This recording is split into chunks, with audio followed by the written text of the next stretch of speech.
Happy Sunday to you, everybody. I just wanted to check in with you, see how everybody's doing. Don't personally celebrate Easter, but happy holidays to you. And I just want to do real quick and just check in and just a simple reminder of developing the attitude of gratitude. So many times, especially in the car business, where I'm always around shiny things and new stuff, and we want to get this and this and that. That's good and all, but there's also that difference between need and want. Sometimes I want to have this versus I need to have this.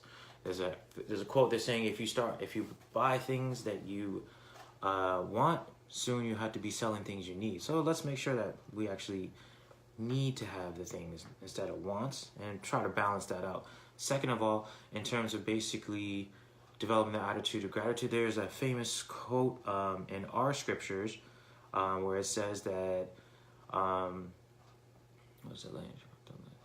If you are thankful, I will give you more. That's God talking to you, basically. So at the moment, when you start comparing yourself to things of other people, there's also another quote where it says comparison is a thief of joy. So there's always going to be someone that has something better than you. You get something new, then a new model comes out. Let's say I buy a 2017 car. The 2018 comes out. Or a 2019 comes out. There's always going to be something new. You're never going to have the latest and most greatest thing. That's kind of fun. This is a rat race. It's always, if you try to catch up the world, you'll never get it. But in terms of basically being content with what you have, it's also a masterpiece and an art. You have to be happy with what you have, where you are, and everything. And once you do that, it's going to bring you peace day to day, and then you'll be happy progressing. You should always try to improve your current situation, but that should not be the worship. Like, you shouldn't be worshiping the latest and great thing out there, and you should not be. Unfortunately, nowadays we're just worshiping money. Like, people destroy relationships over money. People destroy things over dollars. It's just ridiculous. Don't worry, there's plenty of money to go around. Let's not hold money on a pedestal, and instead use it as just a tool. To me, it's just a tool.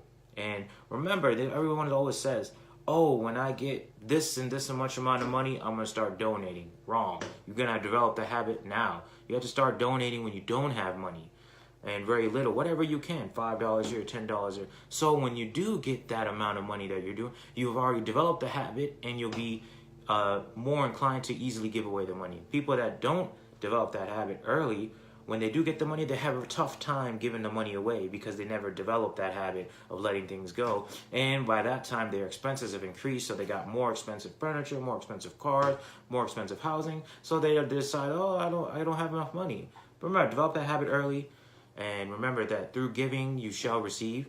And I always carry that in my motive. Even there are times that it caused little arguments between me and my wife. Oh, why are you giving so much, this and that? But I always know it comes back. It always has. I've seen it tenfold. So just a quick reminder here. Remember, attitude of gratitude. Be happy with what you have. Thank God.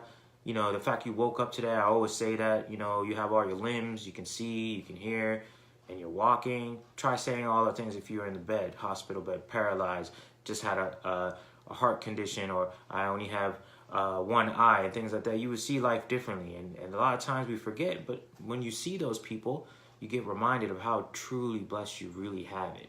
All right, so give thanks to God in all situations. Always think good of God, in the good and the bad, and remember that this life is all about tests, peaks and valleys. You're going to feel the highs, you're going to feel the lows, but don't lose hope when you're in low. Every time we're in the low points of our life, we give up on God. That's the time we should start speaking to God. But if we've already developed that link with God, we've been talking to him when times are good, then times are bad, I already know that it's divinely destined for me to go through this situation. So I'm just going to be like, you know what, God, I know you're testing my faith. So I'm going to make sure that I increase my faith to you, and I know that you're doing this for a divine purpose. All right. Final quote. Everything you're going through is preparing for what you ask for. So remember that all your prayers you're asking for, desire, sometimes you have to go through things to make that. A smooth sea never made a skilled sailor. So you got to go navigate the ups and downs, react to things of that sort. Life is not always going to be smooth sailing. All right. So threw a little bit at you. Leave it at that. Happy Sunday. Relax. Remember, be thankful for what you have. God will give you more, all right? Peace.